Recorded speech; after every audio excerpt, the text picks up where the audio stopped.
2:41, and we do have a forum. We got Jesus Sanchez, John Kelly, Darrell Pondo here. We have our new council, Nicole Pierce. And did I give the time? 2:42. 21. And we are at the office of the Exeter County Utility District at 1039 North Moss Avenue. First agenda item, public comment on any agenda items. I don't have anything, so we'll move on to the second agenda item.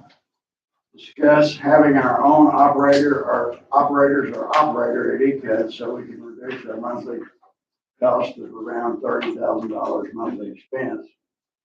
PSC has the potential or has the personnel that's capable of doing our training. We pick out the people. They have the ability to train our people and get licensed. Nothing against PSC, but I'm looking to see if we can save us some money. And Josh talked about this last month, and he told me that they had the ability to train the people we checked out. Josh, you want to give us a little feedback on that? Tell us what. Sure. As we discussed previously, we are currently in the process of getting certified with TCU. Okay. Because we have two on staff that do instruct for TWA at TEAS. Corey is actually teaching a class right now somewhere, I think, East Texas. Dave is teaching one in Amarillo next week or week after next.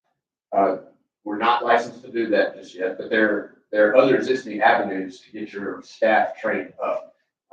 You can do it through TWA online courses, where those are scheduled Tuesday through Thursday. They're 8 hours on, they're 14-hour class, 20-hour class, so it's 8 hours, 8 hours, and 4 hours. And there's a test at the end on Thursdays for them to take, so that they were present and paying attention. To get a C license, it's 3 classes and 2 years of work experience. That can be substituted with education.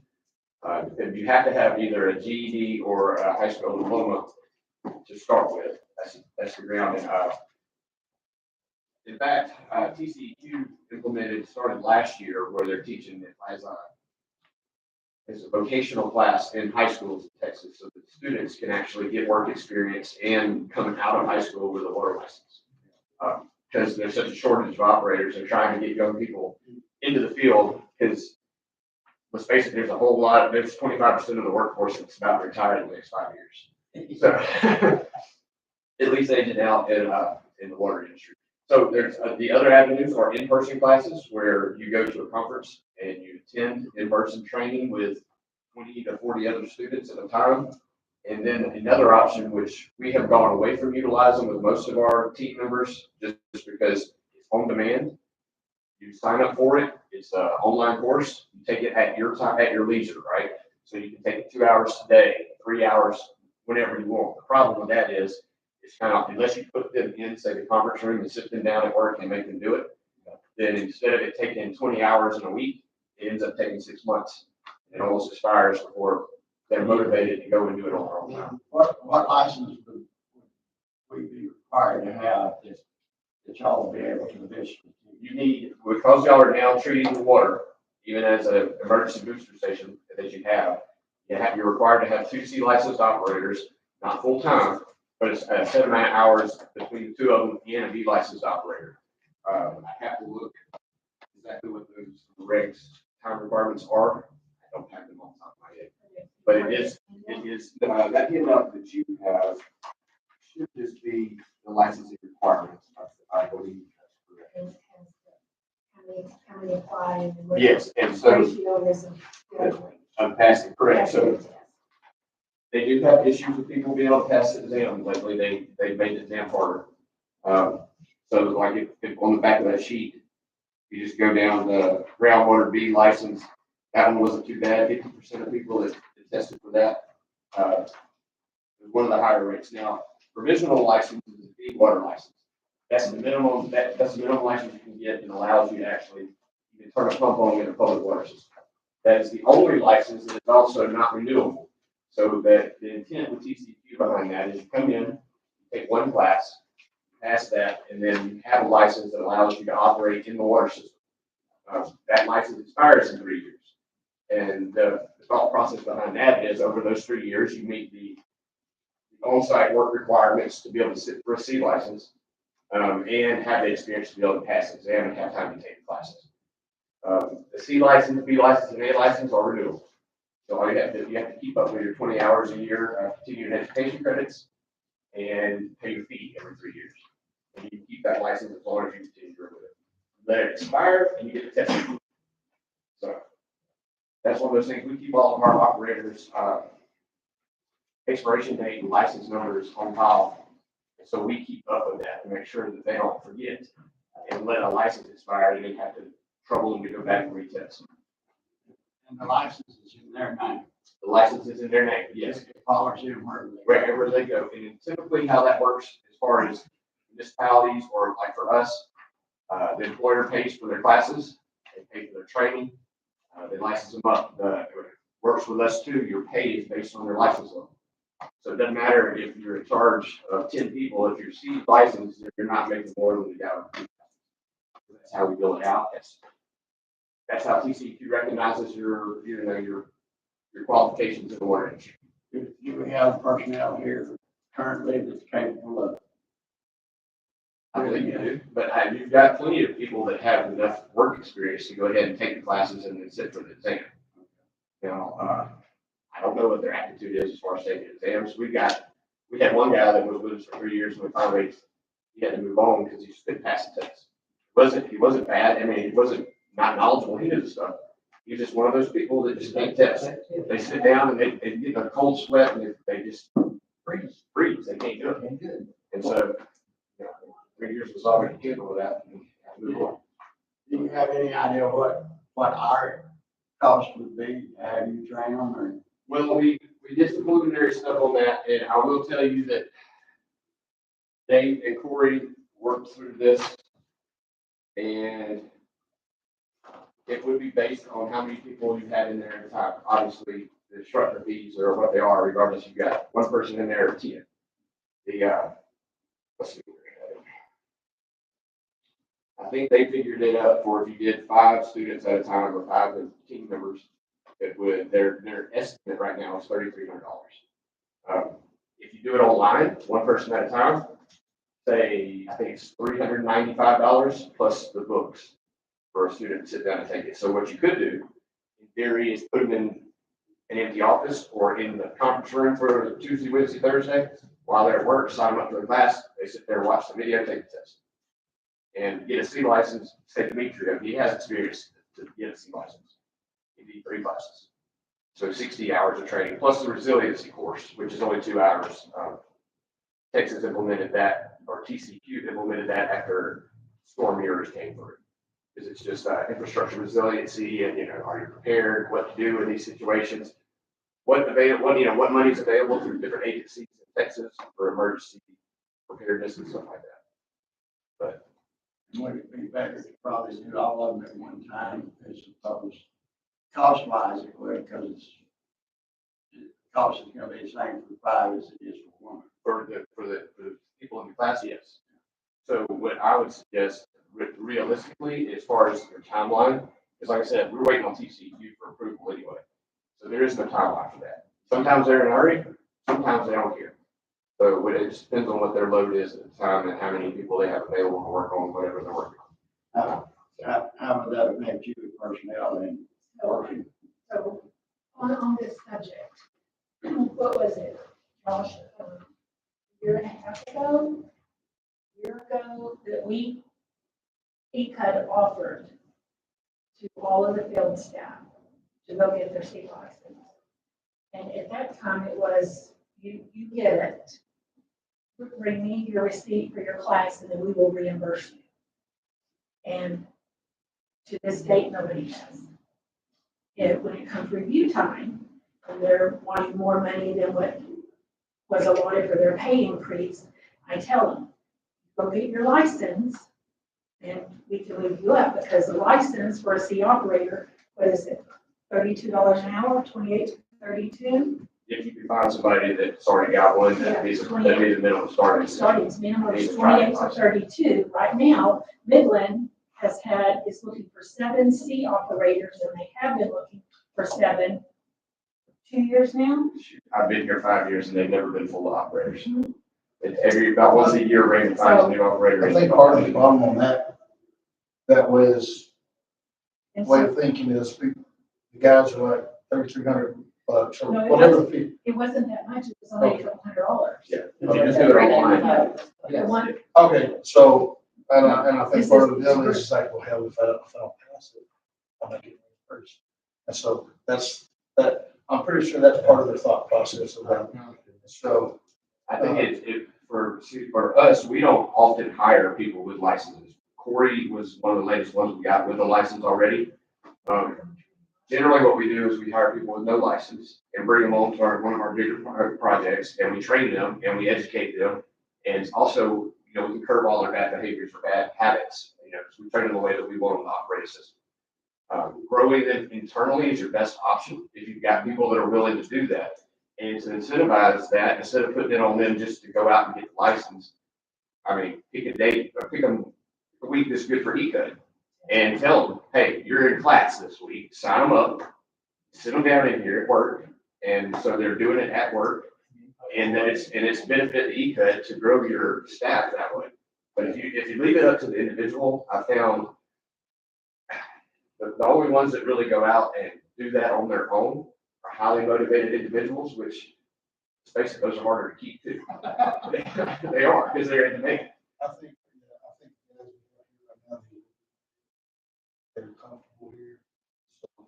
So, having it in-house is a smart way. Yeah. well, we'll run the risk that, which we would need to see if there was a way that, There's gotta be some sort of incentive to keep them from leaving. so there's Either sign a something, contract or. compete or something, so that they have to stay here for 12 months or something, so that they can't take the investment that we made into the employee, Right. and they up and leave the Again, I think the older guys that actually live here, I don't think they'd be leaving. The younger guys are probably. But Midland calls, once they find out, And it does happen. Other municipalities will attempt to poach your licensed operators, especially if they hear good things about them. What's your shortest employees that you got working? what's the turnaround here? Turnaround? Yeah. Is Maybe- your newest guy a year, 2 years? Well, I've got 2 new guys that have been, one's been here 45 days and the other one maybe 60 days. It's like the guy I met this morning. I said, how long have you been there? He said, I think 19 or 20. I said, we've been there for a while. So, That was already there. yeah, that's what it was. So, well, okay. How long is it gonna be before y'all are in a position? It depends on TCQ. Yes, sir. We're just waiting on them. Until they give us the go-ahead, we can't do any more official training as a licensed provider. We, like our guys right now, are teaching through TWA as an instructor for TWA. So this wouldn't be, we do this, we're not going to. Yes. We could for a while.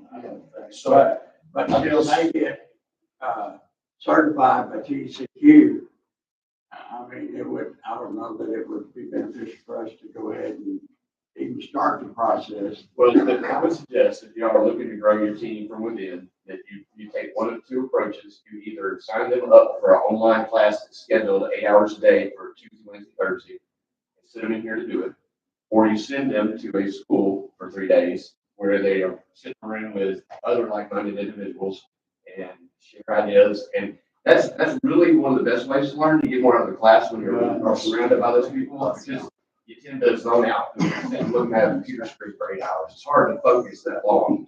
But that's how I've done it in one of my classes at some point, because I just didn't have time to go to Amarillo for 3 days. And where they got to go.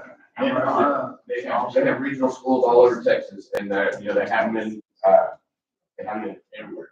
Fort Worth, Amarillo, Lubbock, El Paso. That's gonna be a drawback this week, willing to pay for.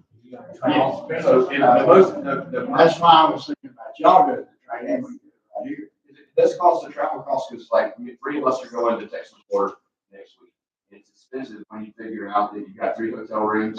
I'm flying, you're driving, eating meals for 5 days. And, it gets expensive to do this. Now, when you have your staff and you're trying to retain them and incentivize them, send them to one of these people. Like next week's the biggest water conference in Texas. And every vendor that has anything to sell or anything to do, tools wise, valve wise, and for this industry will be there. So it serves 2 purposes. One, it exposes your guys to what's available and different things that they don't see every day here. And also it's a reward for, the guys that are getting licensed up, and if you're promoting and showing that they're valued part of the team and you're investing in them, because investing in those guys is investing in ECUD. So, Where's this one? this one is in Houston. You ever seen anybody? So in 23, we did. Is he still here? Is he still here? Yeah, some of them are still here that went, some are not that went. Do we have anybody that it would be beneficial to send to this conference?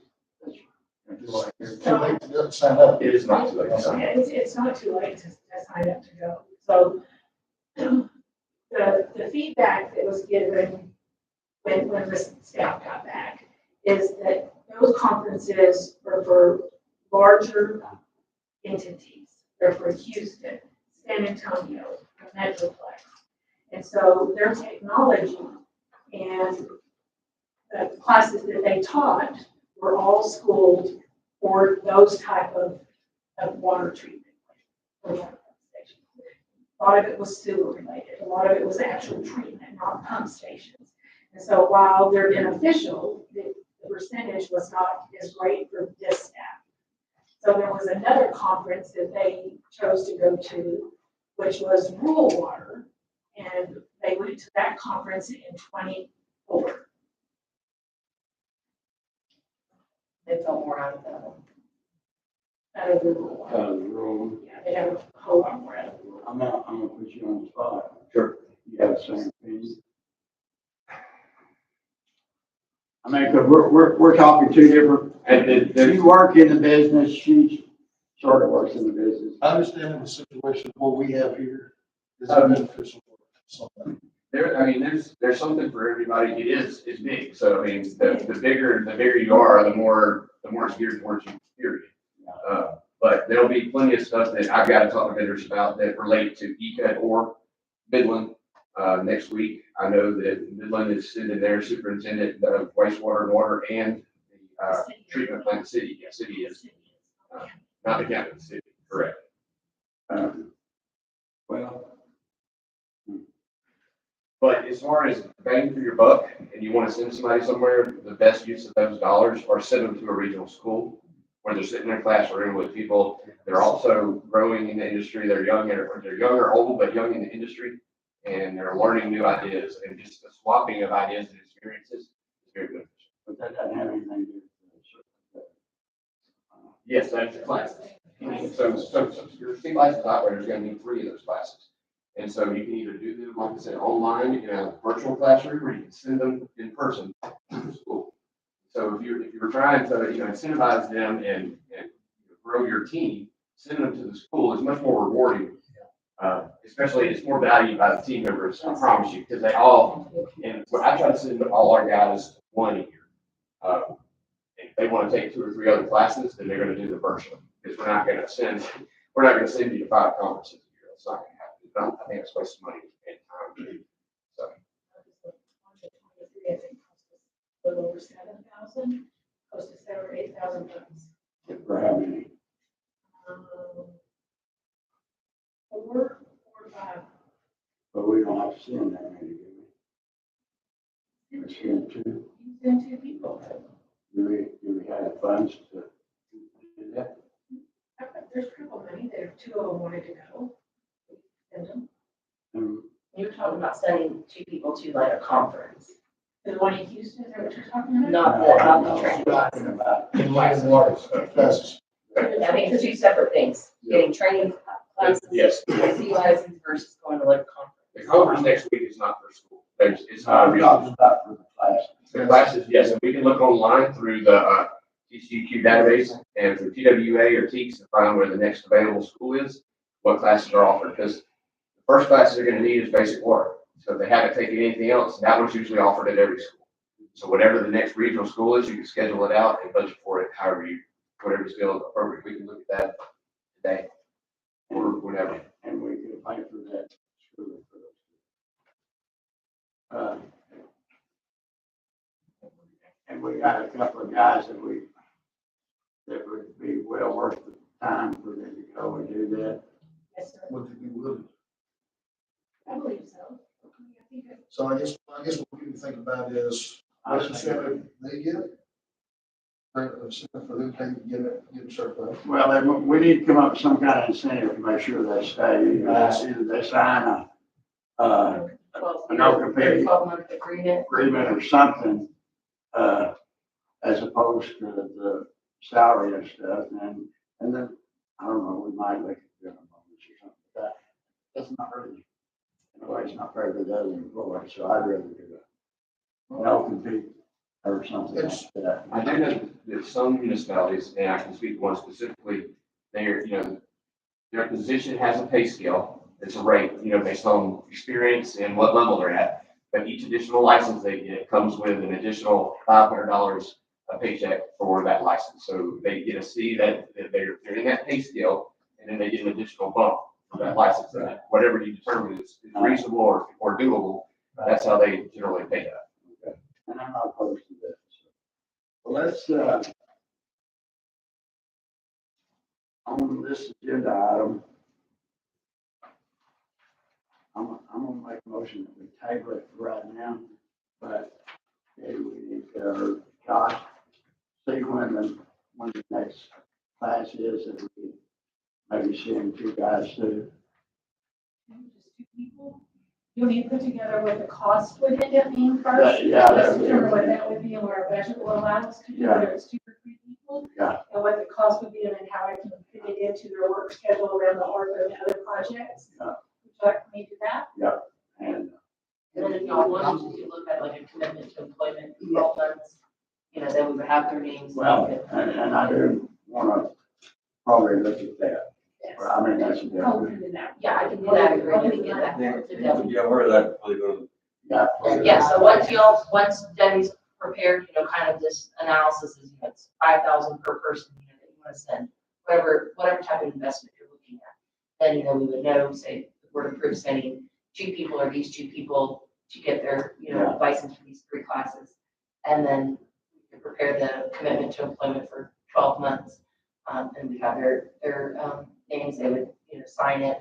And again, it's at that point, if, to Daryl's point, if they maybe said, this isn't for me, I don't want to do this, they just wouldn't sign it, and maybe Debbie would present, another person that would be a good candidate to send. And like I say, I don't have anything against BSC, I mean, because I know they've been doing a good job of this. But I'm looking from a standpoint from the board, if we can save ourselves some money.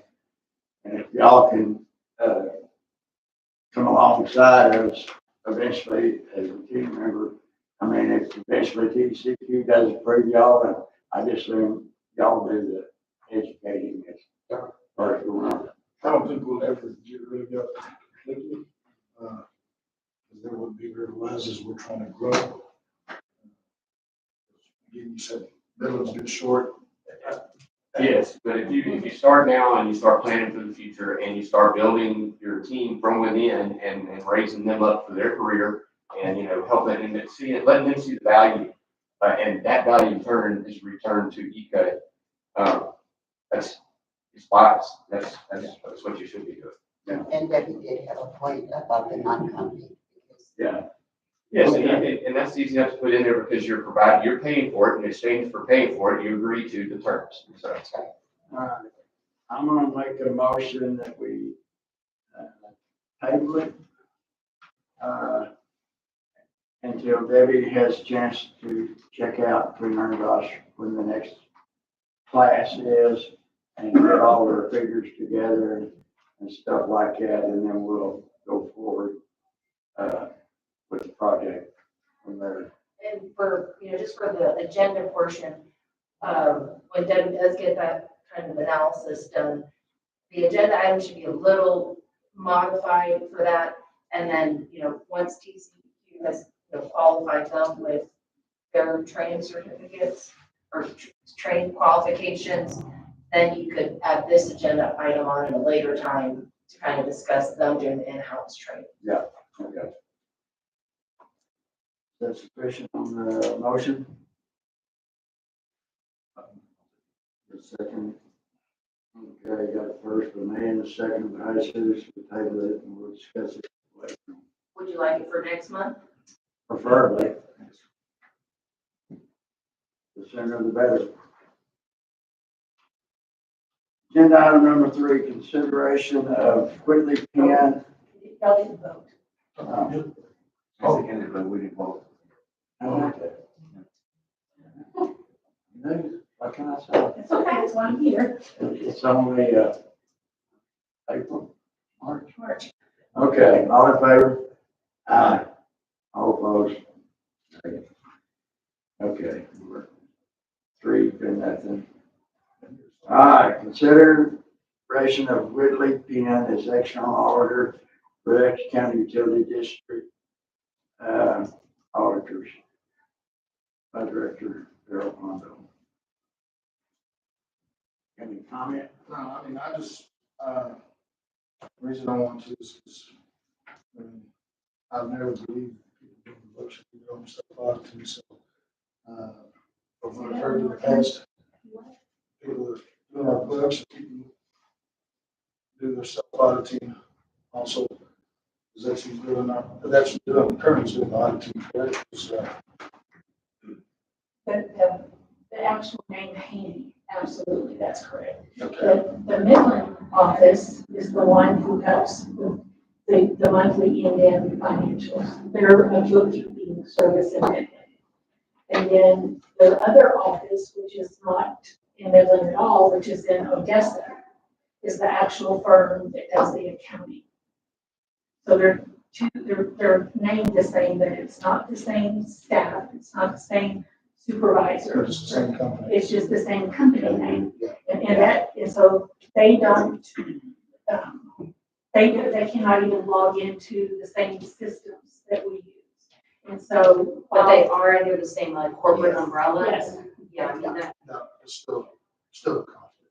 And so, yeah, it should be 2 separate companies, one being a bookkeeper and doing your financial statements, and one being the independent auditor that is reviewing the financial statements and bookkeeping reports of the bookkeeper. That's how it's truly independent. And every district that I've ever worked with is 2 completely separate entities, firms, companies. They have no connection. They're not under the same corporate umbrella. Whitley Penn's, Odessa, Midland. or- They're in Midland,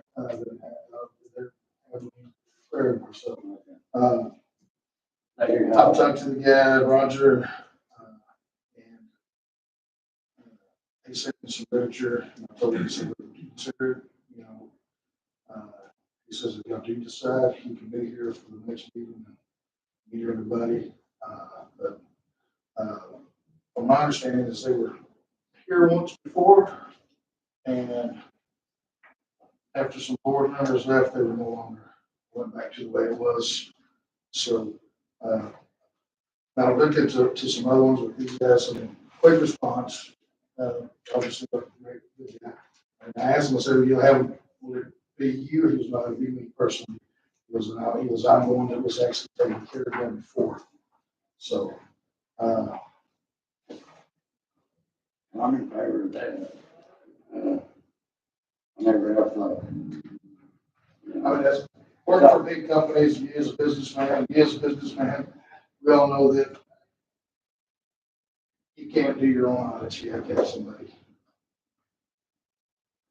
And you can't have the same company. we're going to look at other firms besides. We can look at other firms. Other, And I have to approach that. because there are other firms out there.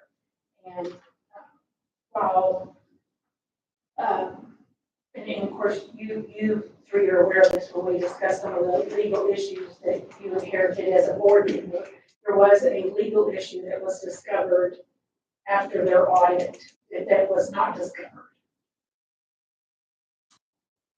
Talking about the 940, once. So, well, so, and in my opinion, that should have never happened.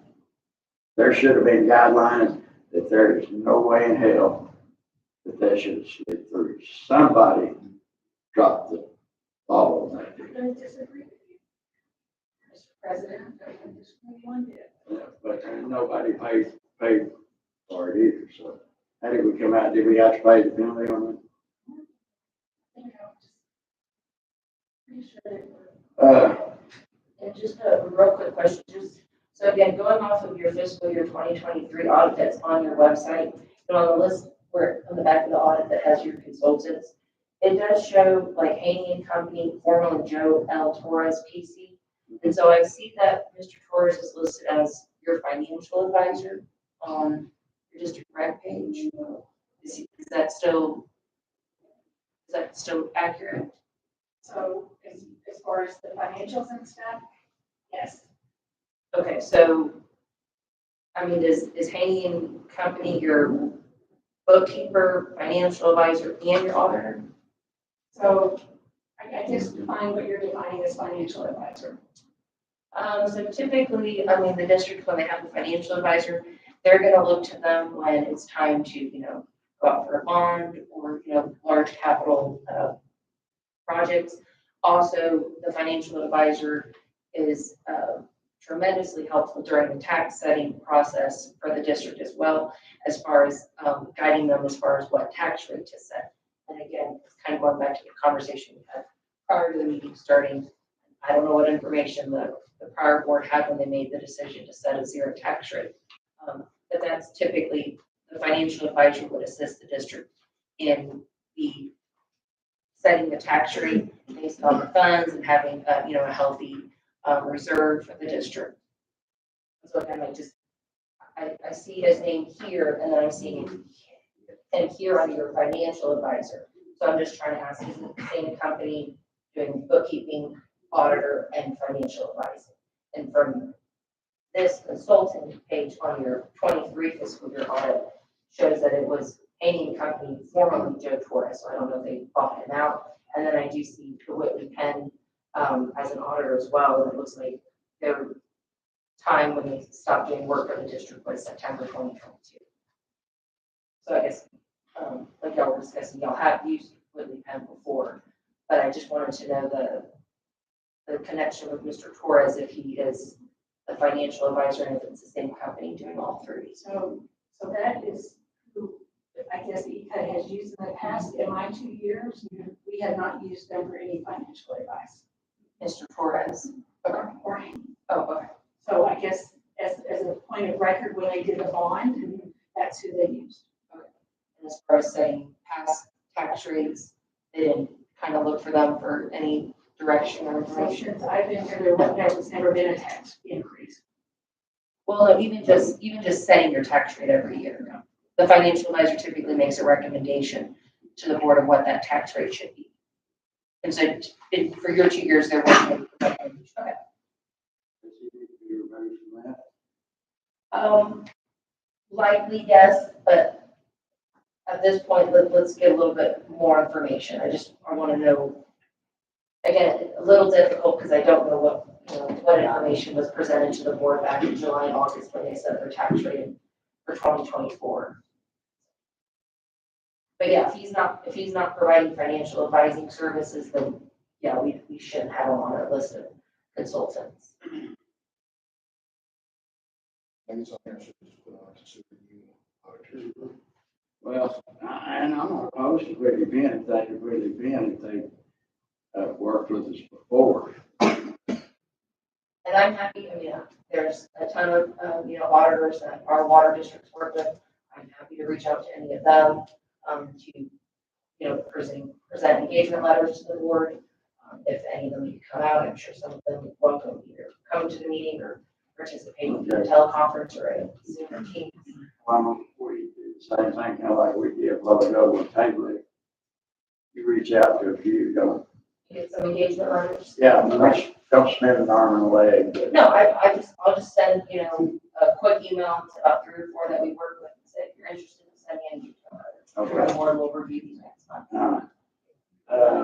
agenda item number Do you want to 3. get one from Whitley Penn as well, engagement list? Yes, I think they can.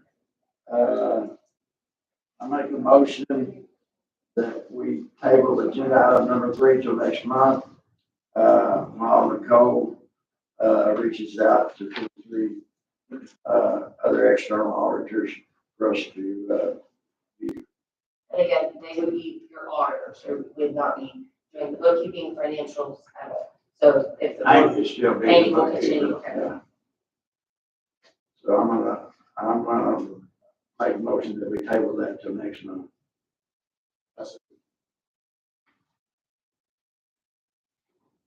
And we can get a response by next month on that.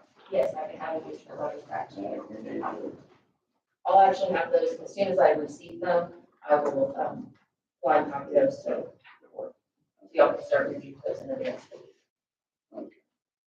um, And you just need a, We need to vote. all in favor? Aye. Aye. I didn't have a board to keep me straight. the team effort. After we, nominate first and second, I figured this is gonna. Okay.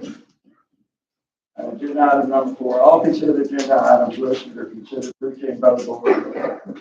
Be enacted by a single motion, no separate discussion or action on any of the items is necessary unless directed by the board member or general manager. Discuss, consider, and take action necessary regarding the minutes from February the 12th, 2025 regular board meeting. Discuss, consider, and take action necessary regarding the accounts payable for March 12th, 2025. Okay, as far as the board meetings, from last month, I got some questions. Some of the stuff we left unanswered, or I don't know what the answer is, but, and some of this may be on you, but we discussed the CCN last month. And I think we were gonna pursue it, to find out for sure if it was gonna cost us the expense that we was talking about. There were some items in applying for a CCN that, we were gonna be required to cough up some money to pursue it. So my recollection of the meeting was that we needed more information. And so if it was my misunderstanding, I did not take from the board that y'all needed me to do No, anything at not this point. necessarily, but But if I did, and that was my mistake, then I can start working on that this month. But, in talking with Debbie before the meeting, I mean, there is a section on the application that says, do you have engineered plans? And I don't believe we have that at that time. Henry Horn engineered plans don't work. What the hell we pay them $1 million for? The plans that were back in 19, the original master plans, you'd have to have a new set of plans to be able to turn over to TCEQ. So you'd have to have new plans. That's one of the questions that they asked. Do you have them? If you do, you have to attach them. So there are, We want a defined area, of, Where- which where- areas we're where- trying. You're going to get to draw a dot structure. so there were plans for, on West Odessa. Well, Henry Horn drew up a master, what I call a master plan. So we paid for, so what were those plans drawn up back then? What project or what benefit? I think back then it was just an overall, and again, I wasn't here. Yeah, you weren't here, No, so so I think it's like, if we were going to provide water all the way from X to Z, what would the plans look like? Now, does that mean that you would want to unnecessary not? spending on what if. I mean, that's just the problem. Yeah. That's the reason that we're here for, is that unnecessary spending. I know you weren't here, but this is the stuff that kind of really pisses me off. So let's do a what if and pay Kenny Warren $1 million to do a what if. So, Is there a way we can maybe reach out to Killenhorn to see, so when you added this agenda item on the February, meeting agenda, was there a specific area or specific areas that you were trying to bring in? Well, And if so, can we reach out to Killenhorn to see if that initial master plan from 2019, if we can kind of, tweak it to say we want to focus on this area or these three areas, whatever triggered you putting that on the agenda. well, I think my thinking was what actual ECUD district right now. And I may be wrong, this may be a waste of time, but say another water source comes out here in our district and decides they want to put in a water district.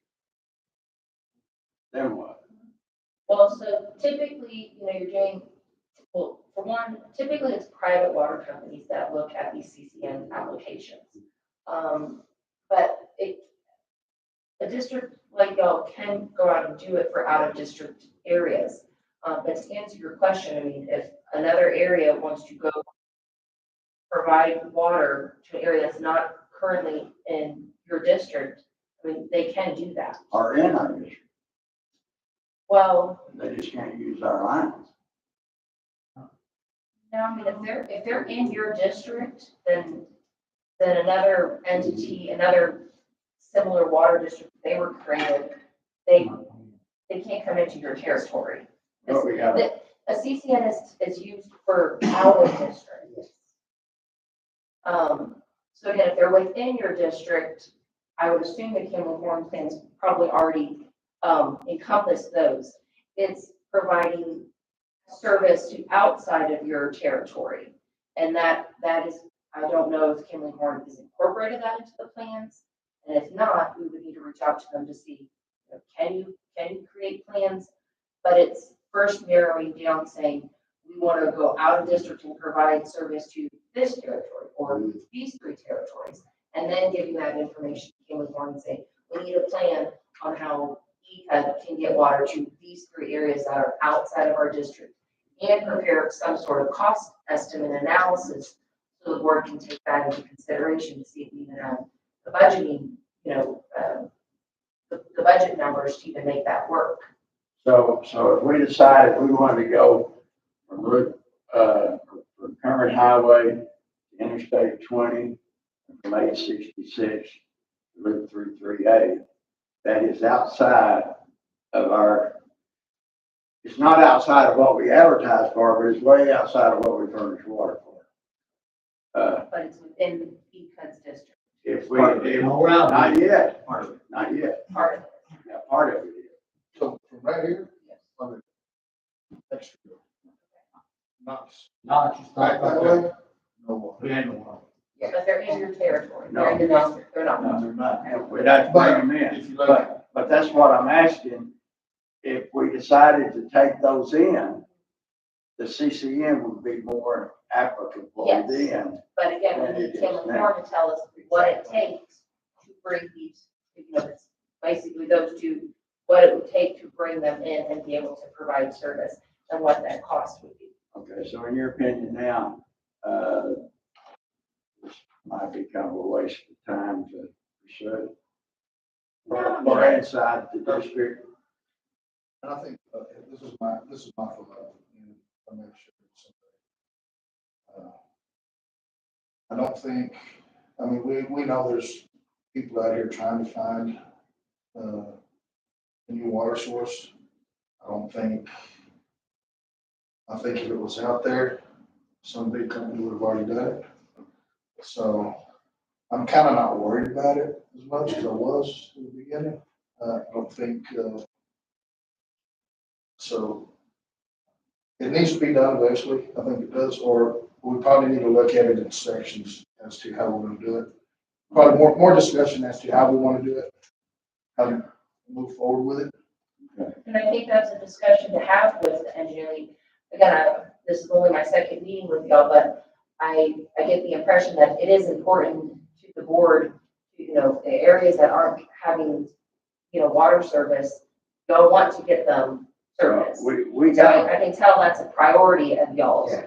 And so, I think I think it would be good to, you know, start that conversation with King Horn and like to your point, you know, figuring out, you know, phases, you know, let's first figure out this section, this section, this section, and getting King Horn on board with, you know, getting those plans and getting some sort of cost analysis estimate in order to do this entire project, whether it be phases, you know, however we break it out. We gotta figure out a way to start collecting some money so we can start doing some expansion around the district, I mean, in my opinion.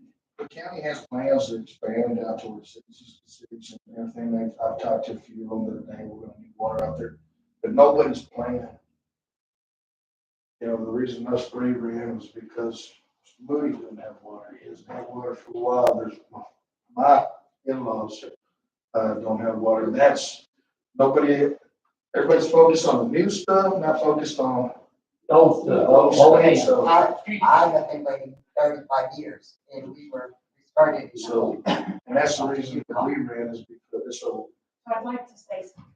So when you first asked me, when I visited with Kimberly Horn, their estimate was somewhere around $65,000 to $75,000 to try to come up with some engineering plans and put together something. That's what the cost would be. So in looking at that, when you leave that question, are there current plans already drawn to be submitted with your application from your engineer, you check yes or no. Then the very next question is do you have the financing to provide those services within the boundaries in which you are going to file, which you are filing your CCN for?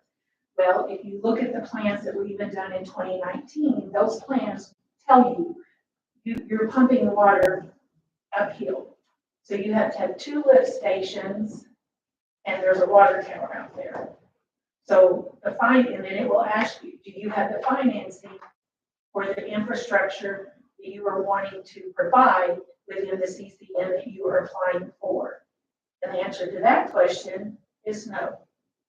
Then in bold letters, it says, if you answer no, do not proceed. Because the TCEQ is not going to give you a CCN unless you have the funds in which to provide the water for the area in which you're fixing to move into your own And boundary. that's the question I wanted to answer. Yeah, so you got it. There's your answer.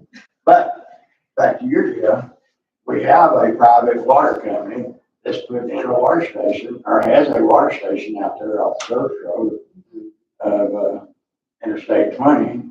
We're building one out there off of Knox somewhere. Yeah, where you pull up and get water. Yeah. Mhm. So, you know, technically they're kind of infringing on our stuff, and they're working on water wells, but I mean, it's not enough to make any significant which difference I on us. honestly believe once we put that water station in, we'll put them out of business. Yeah. So, that being because it's potable water, and the rates should be cheaper. I think we had this discussion about rates on, maybe you'll come up with rates yet. No, okay. So I believe it'll Yeah, be cheaper. It'll be a lot much cheaper. You know, the biggest plus, yeah, I told my father-in-law, I said, look, it'll be potable water. You people think that is a big plus. That is a big plus. And so resident, don't forget the north side that has been out there, Yukon, all of those places. Yep, I mean, Because we're focusing on a. the only reason we're focusing there is because the water towers are. And maybe I discussed something about out that way that maybe later on we're looking at. Now, I mean, everything we're having to do here, I'm sorry, it's Band-Aids. Yes. And it's little projects, but it's, you know, a bunch of those small projects adds up to, you know, a lot eventually. And on agenda nine, we're talking about the security wall. Yeah, so on that one. All right. But thank you though for trying to protect us. And then, The meter agreements. Huh? Oh, I had item 10 from last month, was that on the, portable meter board agreements. meeting? Well, I was gonna say, I'm okay with the contract that we have on board for readers. What I'm not all right is, I don't think we're charging enough for the water. So I have something for him when we get together. That's gotta be in your presentation. When you get together, I want to make you talk. And, so procedurally, when y'all have these agenda items and, there's some sort of, go get quotes or go get more information, y'all typically just remove them from the agenda, or would you like to see them rolled over to the next month? Yeah, And that's in my normal practice with my other districts, typically, so like we talked about, item 8 regarding the certificate of convenience and necessity, I would have expected to have seen that the agenda item rolled over here. Yeah. Same with the installation of security wall. Last meeting was just requested to get proposals.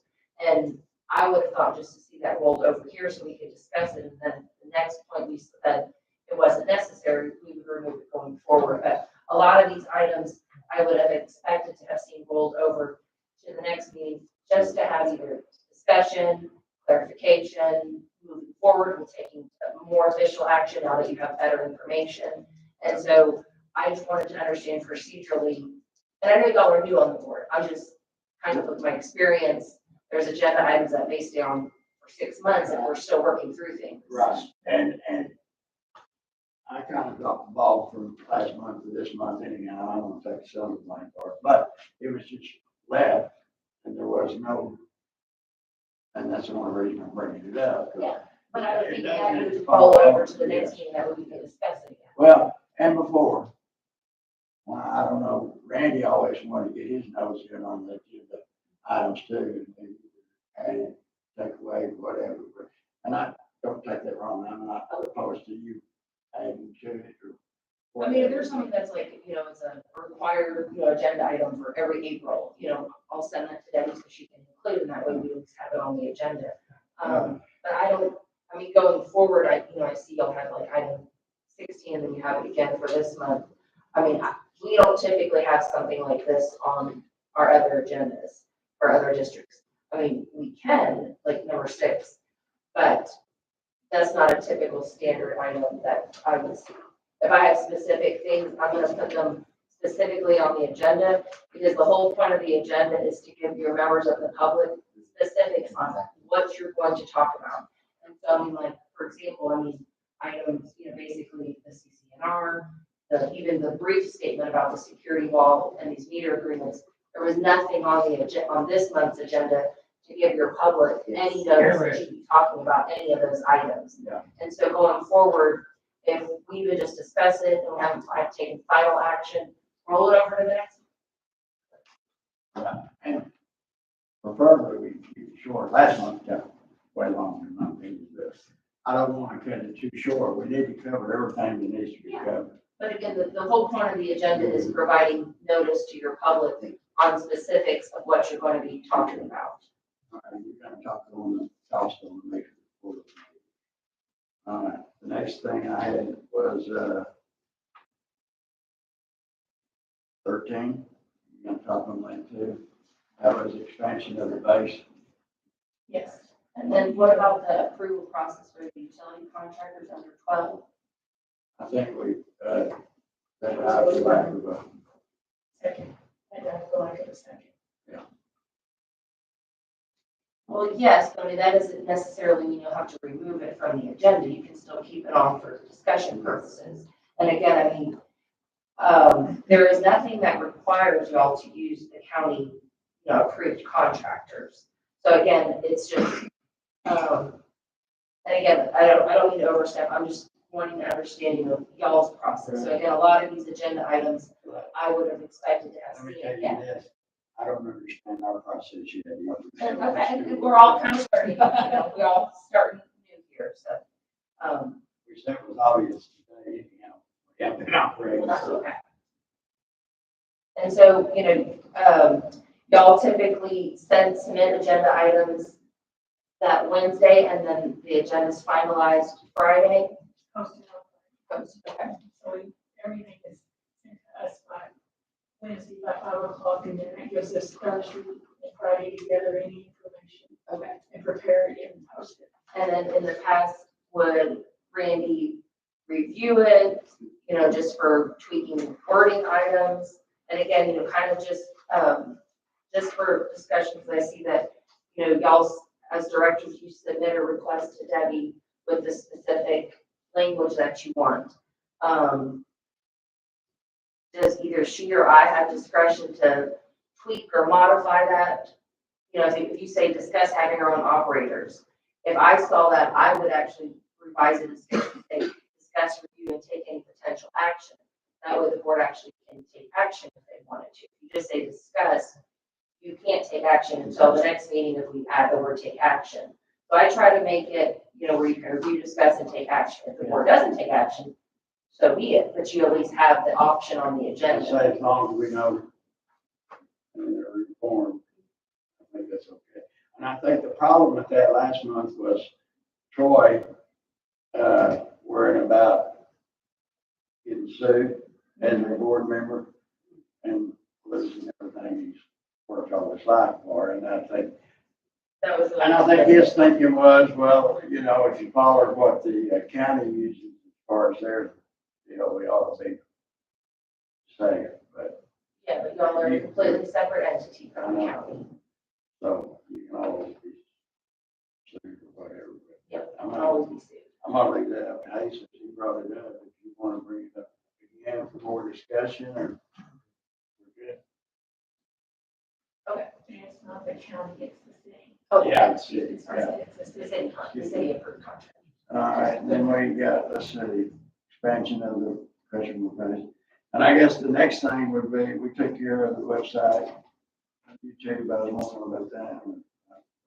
They want to know, people are asking because they want to join, they want to know the YouTube address because they want to join. Yeah. It's What do you posted on the website. It's posted on the website. That's, Right, I'll because we let don't them know. actually get that website until right when we sign up on this day. Just right. when So we- man, it's new every time. The link, yeah, the The link. link is due every single time. And I think what I did last time, Sylvia, I just logged on. ECUD board meeting for blah, blah, blah. Okay. I did it the next day, but it popped right up. These are, these are geriatric people that cannot come in.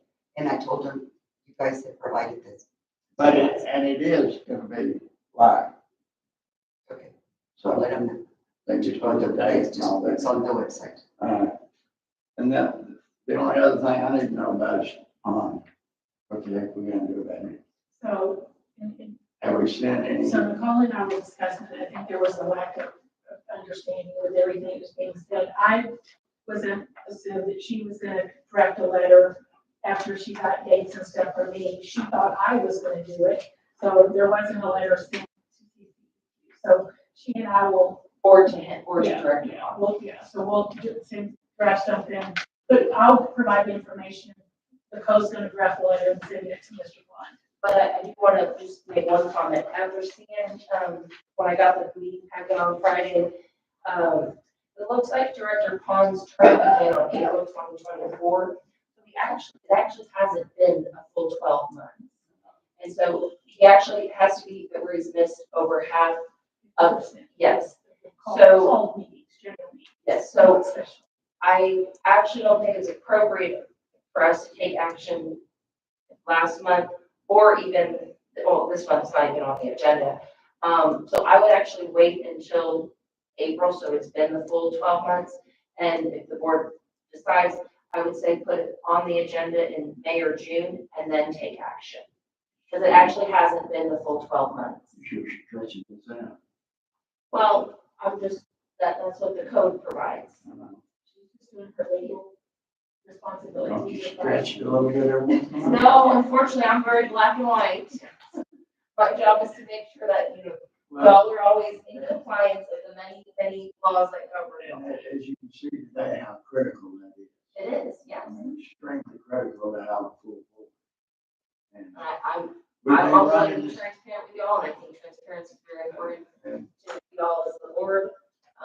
But again, I just want to, for 12 months, that's April to April. And I appreciate it. I'm ready to move on and get somebody else in here replacing. Understood.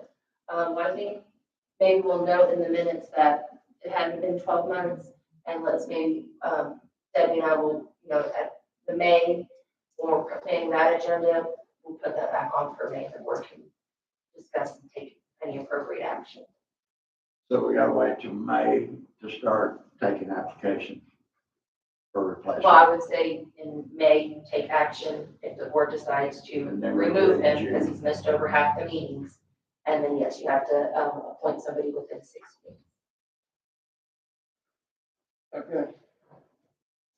And again, I mean, in the meantime, if there's somebody you think may be interested, start inviting them to the meetings. It's open, have them come so they can kind of see what it's. Okay, so thanks for that. I mean, you can always have people interested that you think would be, somebody, a good asset to the board. But again, Mr. Khan could start coming to the meetings, next month. So next month will be his, Well, so, Year, 12 months. he was appointed, I show on this district rec page, he was appointed 4/10/2024. so that is a whole year or. It's, long. it's 12 months that he's had to have missed over half of the meetings in a 12-month period. So it hasn't even been 12 months. that He he's more been. than qualifies for that. I'm sorry? He more than qualifies for missing the meeting. Well, I don't know how many meetings he's missed. I have to get with Debbie on that. But it hasn't been 12 months yet. Well, he hadn't been here since I took office and everything. So he's missed November, December, January, and February. So he's missed 4 so far. Well, and I think you said that he does qualify, even if he were to come next month, he's still. So, okay, so it's gonna happen, but not till she stretches it out. Yeah. Well, I didn't write the water code. This is, okay. All right. So, can we see if His you- first meeting, he had to attend was May. Okay, he was appointed by Commissioner's Court or He the was board. appointed by the board in the April meeting. But He didn't attend that April meeting. he wasn't certified, he didn't. He didn't take his oath oath or until nothing May. until So that's actually May. till May. So I would, So but he was filling an unexpired vacancy. Yeah. So I would say we'll put it on the June agenda. I'll give you all those, Sorry. all those dates. Yeah. Sorry. Again, if he hasn't attended, then he should be. Okay. Make a note to include that on June. I have a motion that we approve the, meetings from last month and the, Accounts payable. the accounts payable for March 12th of 2025. Do I have a motion? Do I have a second? I'll second it. All in favor? Aye. Okay, received the general manager's report regarding the budget to actual finance, customer delinquencies, disconnection, collection referrals, and customer complaints.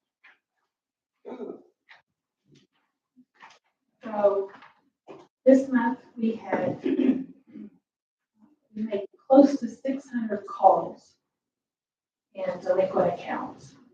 And out of those calls, everyone paid except for 38 people. So 38 people had disconnects.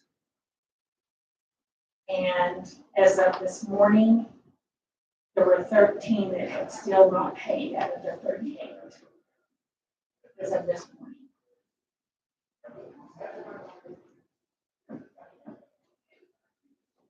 And those are all calls, of course, that we in-house.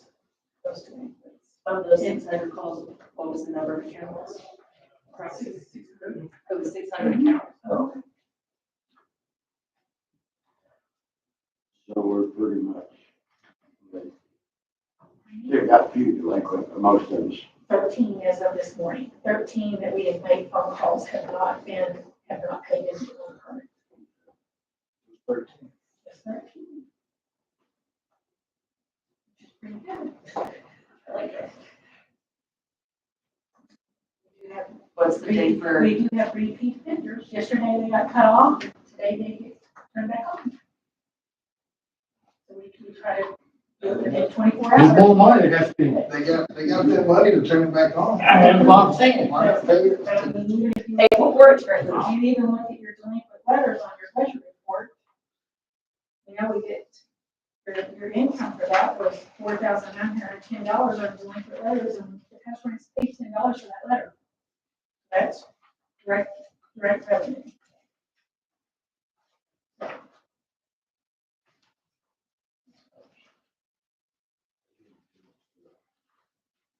So if you look, moving on to your, I apologize, I took my glasses on and on, and I'll get another shot.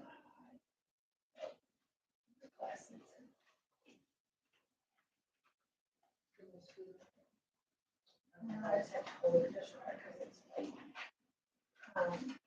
So your total revenue for February was $685,830. And if you notice, your water service revenue was down, but your city of Odessa water bill was down. That's like second from the bottom of that first page. So that coincides with if your water revenue is down, then your water bill should be down. So your revenue reflects less water usage due to the winter months, which is historically correct. You'll also look, your tap income has increased. It's several new taps in the month of February. So that was a substantial increase to revenue for the month of February. On the new taps, Debbie, is that actual new taps or is that something cut off and then something coming back Some on? new taps. So how many customers we get out of that? That tap, so that'd be 40, so there are roughly is around $2,750 per tap. What a tap cost. Yeah. Which part of those is Franco, where he's putting in that shopping center on University? That shopping center that Franco's putting in on University? I think he got 6 taps there. A little retail shop. A little retail shop, it's on the north side. Oh, out there by Parker's. Yeah, part of, yeah, just outside. Right in there, so part of that is from that. So shopping centers, commercial, the rate it comes in, the more growth we have, the more taps we have, the more income we have, the more water we can sell.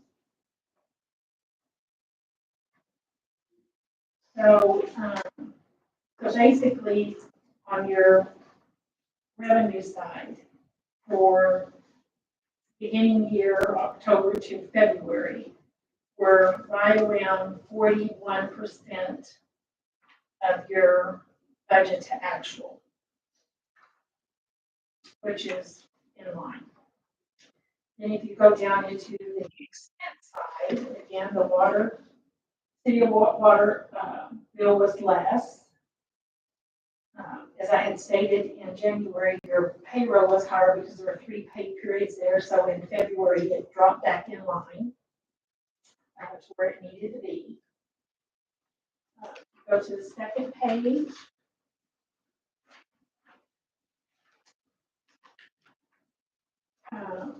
Probably the next one that you might want to look at that was a little off was your truck repair, was a little bit higher for truck fuel and maintenance, which was $8,900. And we had 2 fleet trucks that had to go in for repair for air conditioner work and then replace a bumper. And so that was $5,300. So now that one's a little bit high. Well, that employee isn't here any longer, Daryl. So, So are these pickup trucks? yes, sir. Sorry, ECUD pickup. Fords? Yes, sir. Yeah. That's what we see. Yeah, ACs, those little aviator things get clogged up with the sand and dirt out here, and if those filters don't get changed, those glove boxes.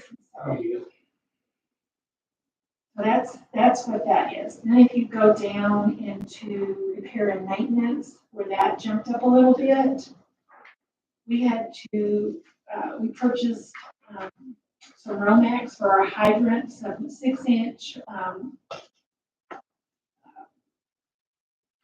lockouts,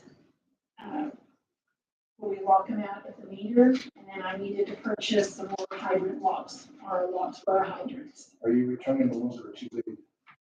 Pardon me? Are you returning the ones that are too big? Return them to the fact, to the, do we have some that are too big? Yeah. That we ordered that are too big? The only reason I caught that was, they were out putting locks on them. So do we have one where they can use on another hydrant, or they just? I don't know. The only way that I can see that they would use it is if you cut it down, because they're too long and they can't put the lock on. I'll have to ask, Yeah. because this is That's news what to I'm get. trying to prove. So I will find out from Demetrio, he's out this week on spring break, and I'll ask if those were, not, if they sent I us the don't know how wrong many, size, or, I don't know how many were, because they had the guys had a box for them, and they were too long, they couldn't put the lock. I wonder if they belong to the old hydrants. I'll So, find out. well, the hydrant I have, the corner of my house is brand new. So they just put that in a couple months ago. And, yeah, they were out there and said, man, these don't work. So they had to go back to the old one. Short. The ones that you got, I think, are a little bit longer. And so, if I cannot answer that, then I'll ask, and then I will call you personally and put it into. If you go to the third page, you'll see where our 2019 bond, we made in February, the interest payment along with the interest payment. So with that being said, the actual profit for the month did not look good, did not look healthy, but Are you talking? Or are you talking down at the bottom? at the bottom. But overall, we did real well, because we put that money up aside. It's just, this is when it comes out, because we put it up into our debt service account. So overall, it looks good. I wouldn't mind just as a personal. Was that one item? Was the main one that matters? It was expected. It's- Yeah, it's expected for February, I'm sorry, that's just the way that it looks. Kind of balances out later in the year. I can't fix it. We can't fix it, it is what it is. So, but overall, it looks good.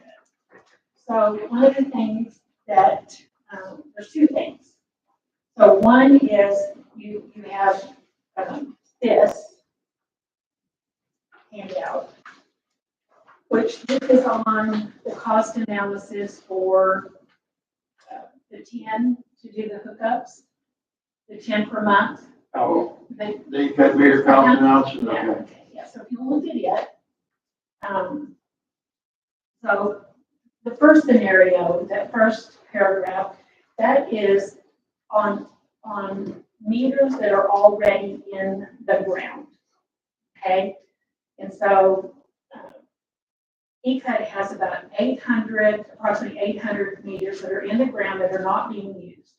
And the city was doing all the M&O. They put meters in the ground. I don't know who requested it, but they ended up in the ground, and there they sit, and all they did was get turned on and turned off. And there's never been any water whatsoever that's run through them. So they're already installed, so there's no fee for a tap. And there's residents there by the meter. Oh, it could be, some of them, somebody lives there, some of them are just sitting in front of vacant lots, there's nobody that lives there. So it's a multitude, it's just a hodgepodge buffet, Okay. okay, of 800, okay? So with those 800, if you go through, let's pretend like they're all, that what we want to focus on is residential, okay? So those residential people have water because they're using their own water well. So they're using their water well, but there's a meter sitting right here where they can get good, almost clean, good water. So what we want to do is we just want to go out there and turn the meter on and give you access to water now. So if we go out there and do that, there's the cost of labor that's involved in doing it. Most of them, because they've been down to the ground for a very long time, will have to hydrovac them. Have to hydrovac them, get to them, tweak, turn them on, and then we hope that everything just looks on. And here we go. Okay? So with that cost would be $499.20 for each one of those. Okay? We should go out there and hydrovac and turn it on. Hydrovac it, turn it on. It costs $599.20 each. Okay? So the average bill is $85, but the average person pays us. So the average monthly water bill is $85. To recoup that $499 would take us 6 months before we start breaking even of what we've invested in it. If this is the route we want to take. So what the board has to consider is that on day one, once you turn it on, whether they never run 1 ounce of water through it, their base rate is $65. So that home will have incurred a cost of, I think it was $780 a year to their annual budget. I cannot tell you whether that family is going to pay $780 for a meter that they're never going to push water through and they don't care because the meter's there. I cannot forecast if that person is going to maybe use the base rate of 65 and never anything over the $65 because there's base water usage that they can use with the base rate. And that's, they'll just pay the $65, nor can I tell you whether, let's say, 25% of them get a bill and they're like, well, I didn't use any water. Now I'm going to bill over 2, I didn't use it, I'm paying that bill. And then if I use 25% delinquent, now I've got $7,485 in delinquency that I'm carrying on the books that I got to try to collect. And now I got to go back out there and turn it back off. So my job is to give you all the scenarios, good, bad, good. So it's whatever, based on the knowledge that I give you, you tell me what you want to do. Then the next scenario is they have no meter. There is no meter. So 10 customers a month.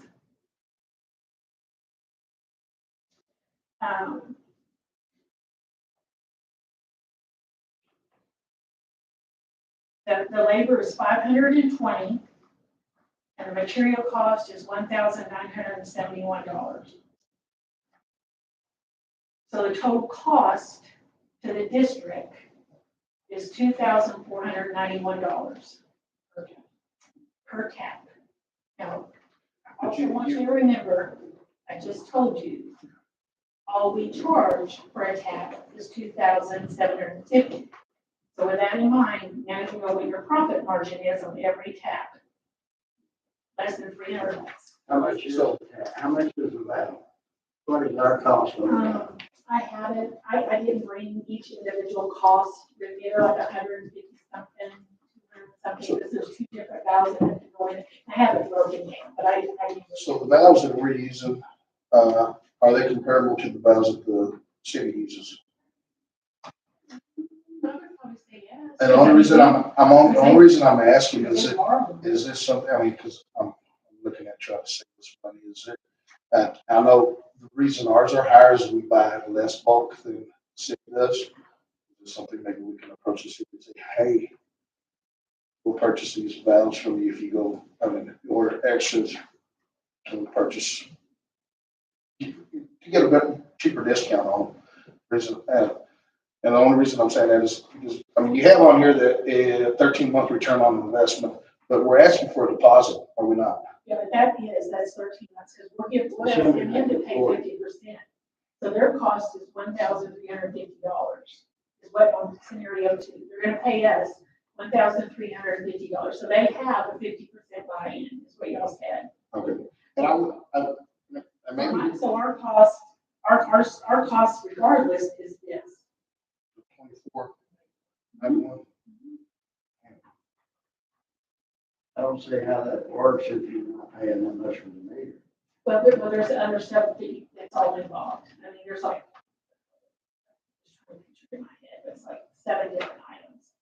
When I add up all the material costs, that's what the material cost comes up to. Is this something that we can actually ask the person that's wanting a new tablet, say, hey, if you paid in full, we give you so much discount. I mean, we can do whatever y'all, whatever y'all But want to do. if you're wanting to pay it out, it's gonna cost you the Right. price. So, And so this is the scenario. So based on last month's meeting, if we were to absorb the half of the cost of the labor, the annual cost to the district was $135,000. That's what our investment would be. That's what our investment would be. And currently our delinquency rate runs around 10%. So if you factor that in there, then that's just the cost of doing business. And you have to kind of consider all that stuff because it's all relevant. And it's all relevant. And so, and on the last, so your last page is, I had promised you that we would come up with a drafted letter. But if we were going to send out to these customers, asking them, and this is a draft letter that can be tweaked, used, it's not in stone, it's whatever y'all would want. That we're more than happy to move forward if that's what the board chooses. You know, the other thing is I wasn't real sure with the direction, if the direction was to try to increase revenue or to increase number of customers. That's two different things. So I really wasn't sure what the board's actual goal was, whether it was, again, Actually, it's both. you know, which way you want to do. So this next presentation that looks like this, on the rates here, I still, and you and I have talked about this, I still have a problem with the labor charge, because and so I know that. And so did you look on, just because when I went to college, you have to do COS, which is cost of service. yes, So just because it's been a long time since I went to school, just for y'all in the room, I do have a birthday in a month, so it is my birthday month. So it hasn't changed.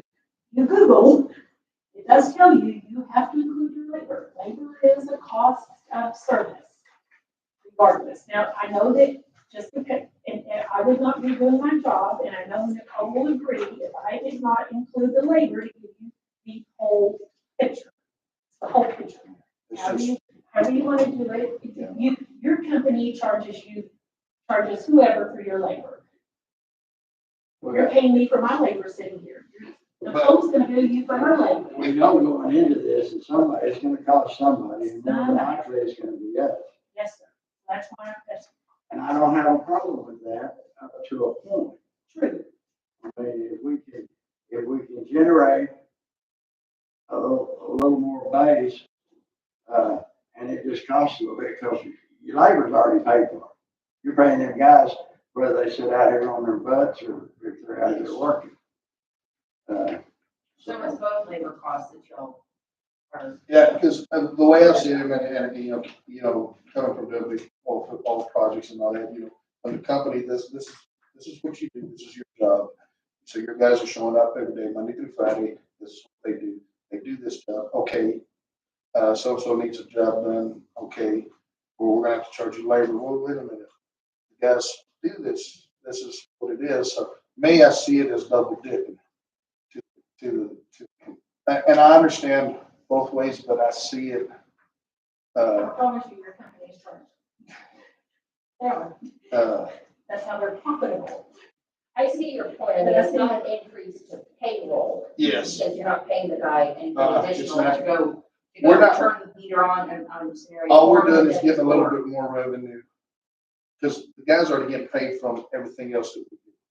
Yeah, you're saying in an 8-hour day, he's either turning on 10 new water taps or he's installing. All we 10 found new water him taps. was something to do for that day. So that's where I'm getting at. So that's where I'm like, and I see that, I think for, analysis, she's saying that, if you were to, I know it's not an increase to your payroll expense line item, but again, it should be part of the process.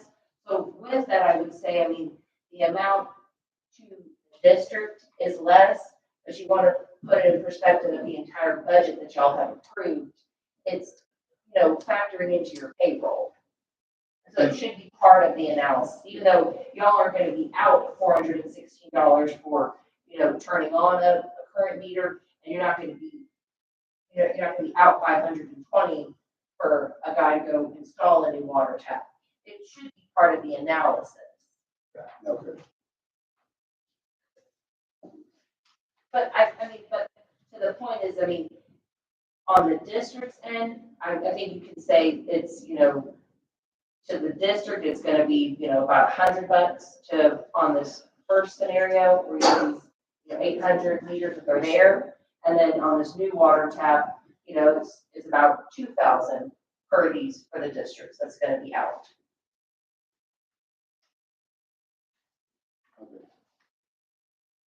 But the analysis is that, your employee is, if they were doing this job, you're gonna have to pivot and do these.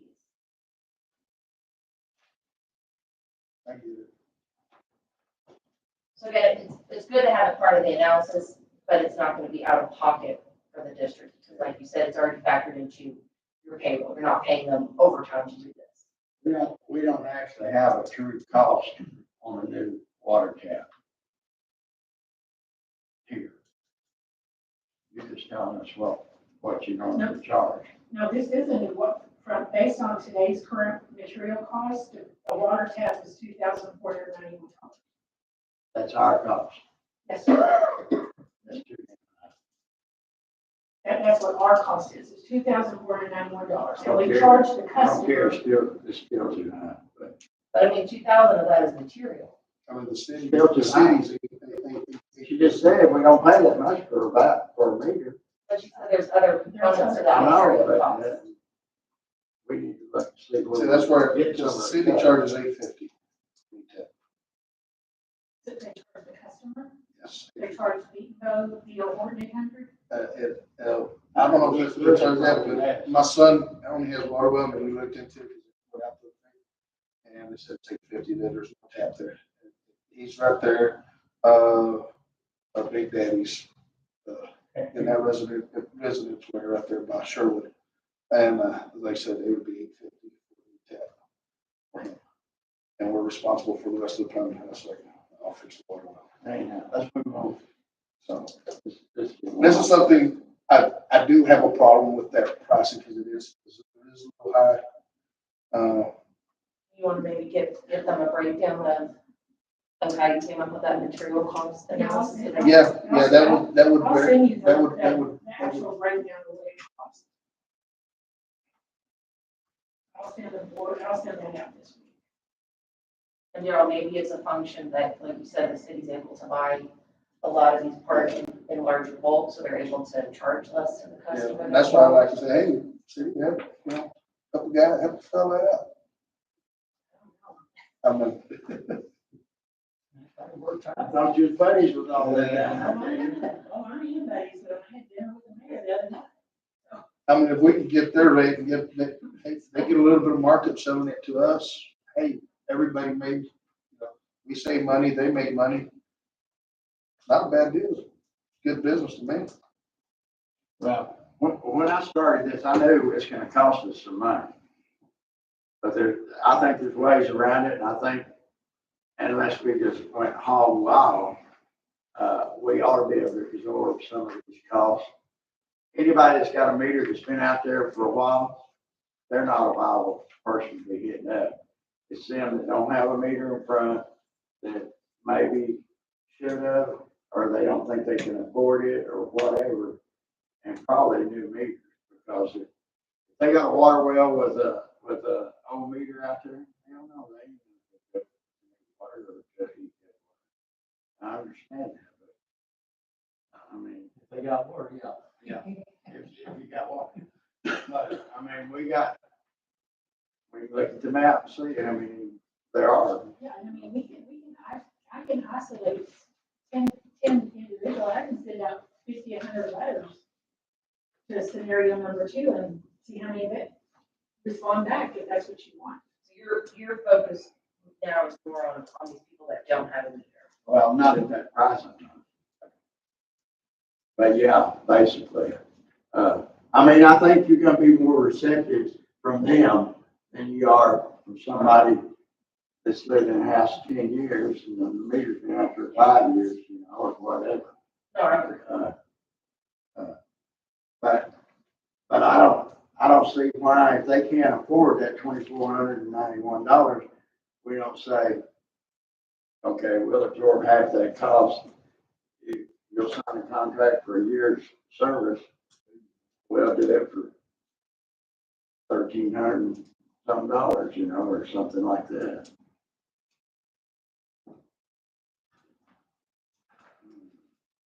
Yeah, just give us a breakdown.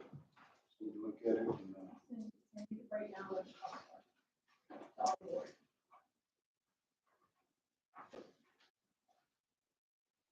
And I'll review the daily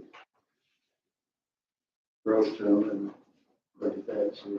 The second page of the draft. Yeah.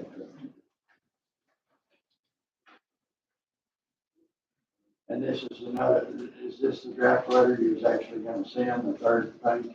Yeah, that's the first look at it, because I figured that Okay, what's this other, on the second page? That was just telling y'all that she's including the labor costs as a cost of service. That's to us, okay. that's our Google connection, that I've learned in college is still included that. Because I am off. I have a birthday this month. So, I'm not looking at that. Yeah. You're not mentioning how much, so. you are order now, you were going to start this meeting. I think you are. Okay, Where we at? so this right here.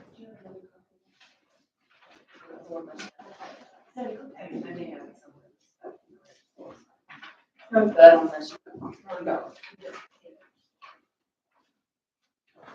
So these are the water rates. So portable water meters follow the rate for commercial for 3,000 gallons or more. The monthly base rate is $100 for $2,000 usage. Because I think there was some confusion, or maybe I was confused, where y'all were thinking that the portable meters paid what the commercial base rate was. And so the commercial base rate is $75, where portable meters is $100. And that's for, 1,000 gallons, 2,000 gallons. 2,000. And so. And if they get another 1,000, then it's $10.03.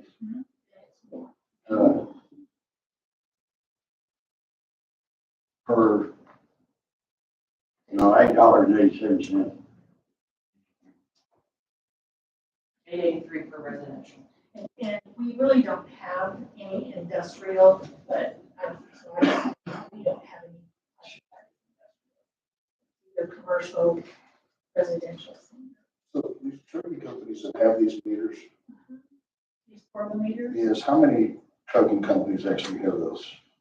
trucking companies. Well, you got 16 meters, how many meters?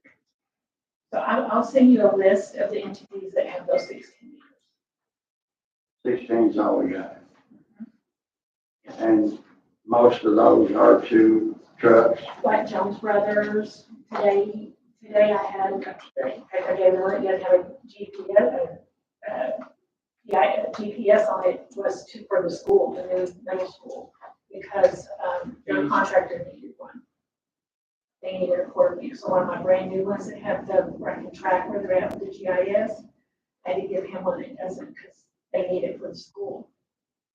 They've had one for quite a while. Danny's Asphalt does, but there's multiple contractors out there. Different contract. Yeah, there's multiple contractors out there, so I don't want to stop them in the progress of that school. So I was trying to work to where the general maybe would have it, and then all the billing would go through him.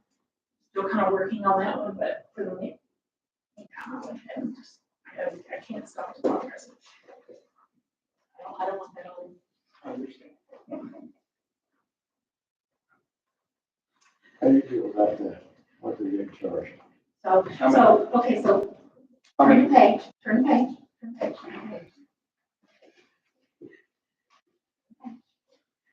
Okay, so the second page is current customer revenue, okay?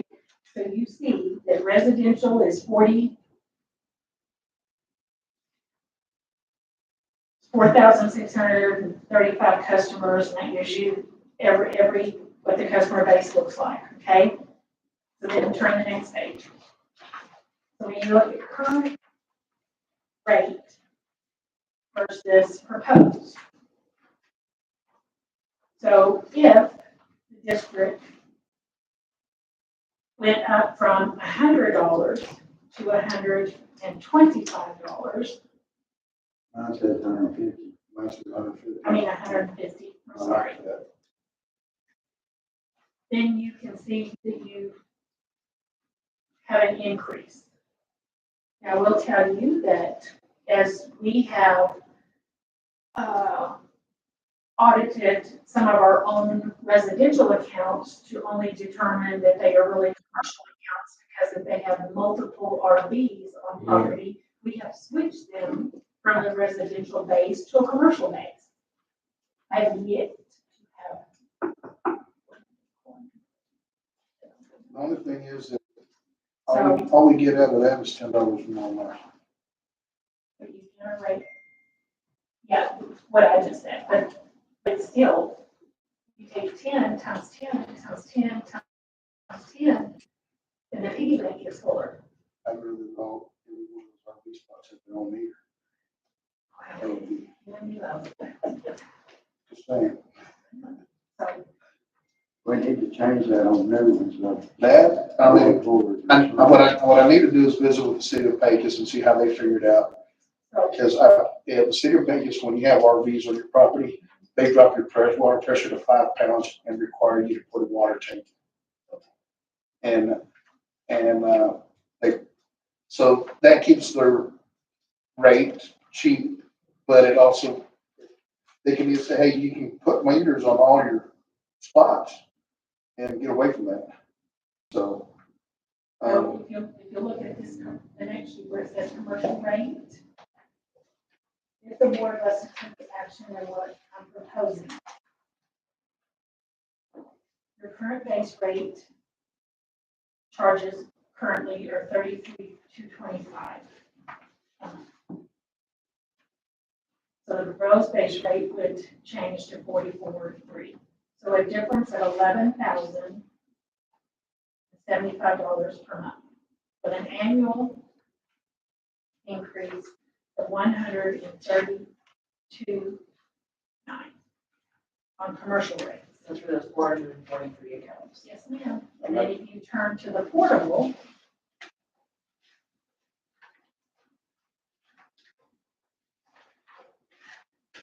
there's a proposed rate increase as well, which makes the difference of $700 a month or $8,400 a month. And with those two a year, with those two changes annually, make a difference of $141,300 annually with those two changes.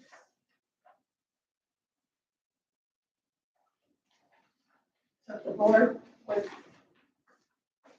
request that item be placed on the April agenda for discussion and action, I will be happy to make sure that's on there.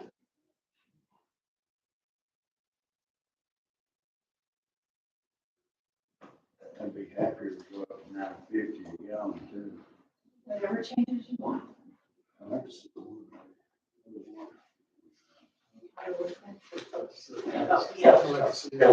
So here, I mean, you tell me what you want it to be, and that's what you can vote Make to a do. motion, we got 443. So the recommendation is bumping the commercial 75 to 100, portable to 150. Yes, this is what we use, yeah, to try to give you a basic, so we can visually see what it looks like. So that whatever you want it to go to, and that's what this board decides, and that's what we'll do. I'm conservative on what it would look like to try to generate close to 150,000 extra a year. You think anybody will drop out? I don't think so. I don't think. Nope.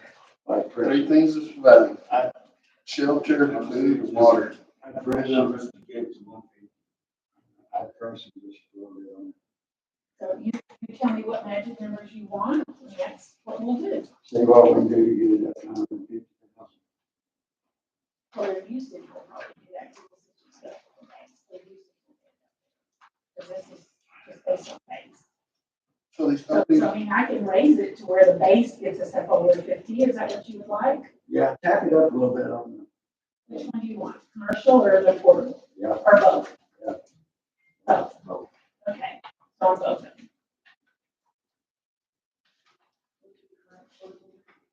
So.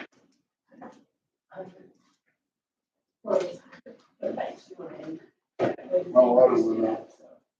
So, water bill. okay, so I'll tweak the numbers. Okay, so if I tweak it to where I get it to what you want it to look, then on the April agenda, I'll put in the new rates at what that would be. Do you mind sending an email? No, I don't mind. And then that way you know what it's gonna be, and then we'll put that in the April agenda. Okay, and that way you can take action to do it. Sounds good to me. Okay. What I'm gonna do, That it? all I have. And I feel like I'm happy with it. Motion to come up with. Nobody has to see me work on that. Oh, yeah. No, you're gonna give me a free lunch. You're gonna give me a birthday lunch. Okay. I make a motion that, it's 4:25,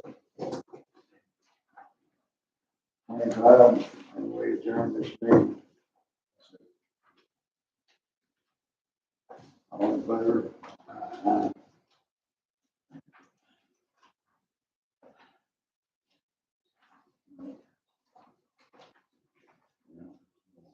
Since you don't have the deals. Okay, we are adjourned.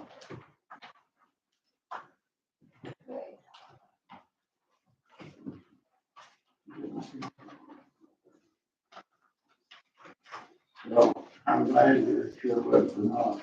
Well, yes, I'll be right with you. Yeah, full board, that's for you. Sorry about the weather. Oh, that's okay. Playing rough landing. It wasn't born then, though. No, it wasn't too bad. They did mention that when it paid you a little. And I appreciate you selling again, unless that's just like, right on